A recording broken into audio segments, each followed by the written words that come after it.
கண்டிப்பா தீப்தி. அதாவது அரியலூர் மாவட்டத்தில் டாஸ்மாக் கடைக்கு எதிராக மக்களின் போராட்டம் தொடர்ந்து நடைபெற்று வருகிறது. டாஸ்மாக் கடைகளால் பள்ளி மாணவ மாணவிகள், பெண்கள் மற்றும் குடும்பத்தினரின் வாழ்வாதாரம் முற்றிலும் பாதிக்கப்படுவதாகவும், டாஸ்மாக் கடைகளால் வருங்கால சமுதாயம் சீரழிந்து வருவதாகவும் குற்றம் சாட்டும் அந்தந்த பகுதி பொதுமக்கள் டாஸ்மாக் கடைகளை உடனடியாக அகற்ற வேண்டும் என தொடர் போராட்டத்தில் ஈடுபட்டு வருகின்றனர். குறிப்பாக உடையார்பாளையம் தாலுகாவிற்கு உட்பட்ட வாரியங்காவல், தாப்பலூர், கல்லாத்தூர், வல்லம் ஆகிய கிராமங்களைச் சேர்ந்த பொதுமக்கள் தங்கள் பகுதியில் உள்ள டாஸ்மாக் கடைகளை அகற்ற வேண்டும் என பல கட்ட போராட்டங்கள் நடத்தியதன் காரணமாக அந்தந்த டாஸ்மாக் கடைகள் தற்பொழுது மூடப்பட்டுள்ளது. இதனால் தங்கள் குடும்பம் நிம்மதியாகவும் இருப்பதாகவும், தங்கள் கிராமம் அமைதியாக இருப்பதாகவும் கிராம மக்கள் தற்போது மகிழ்ச்சியுடன் தெரிவிக்கின்றனர். இந்நிலையில் தாப்பலூர் அருகே உள்ள கோடாலி என்ற கிராமத்தில் அமைந்துள்ள டாஸ்மாக் கடையை அகற்ற வேண்டும் என வலியுறுத்தி பொதுமக்களுடன் இணைந்து பள்ளி மாணவ மாணவிகள் பள்ளி சீருடையுடன் நேற்று முன்தினம் மாபெரும் ஆர்ப்பாட்டத்தில் ஈடுபட்டனர்.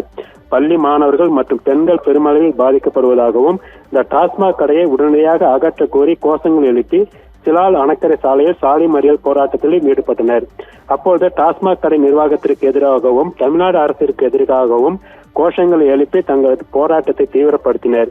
மேலும் போராட்டத்தின் ஒரு பகுதியாக டாஸ்மாக் கடையை முற்றுகையிட முயன்ற மாணவர்கள் மற்றும் பொதுமக்கள் மற்றும் போலீசாருக்கும் இடையே தள்ளுமுள்ளு ஏற்பட்டு மிகப்பெரிய போராட்ட களமாக உருமாறியதை நமது சத்தியம் தொலைக்காட்சியில் நேரடியாக ஒளிபரப்பும் செய்தோம்.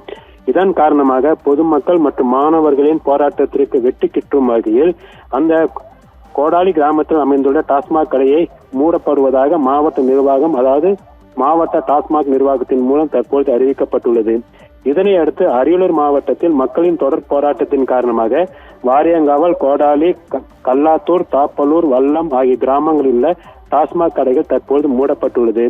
டாஸ்மாக் கடை மூடப்பட்டதற்கு நன்றி தெரிவித்து பொதுமக்கள் மற்றும் சமூக ஆர்வலர்கள் சார்பில் கோடாலி கிராமத்தில் வைக்கப்பட்டுள்ள பேனரை காண்போரை மகிழ்ச்சி அடைய செய்துள்ளது.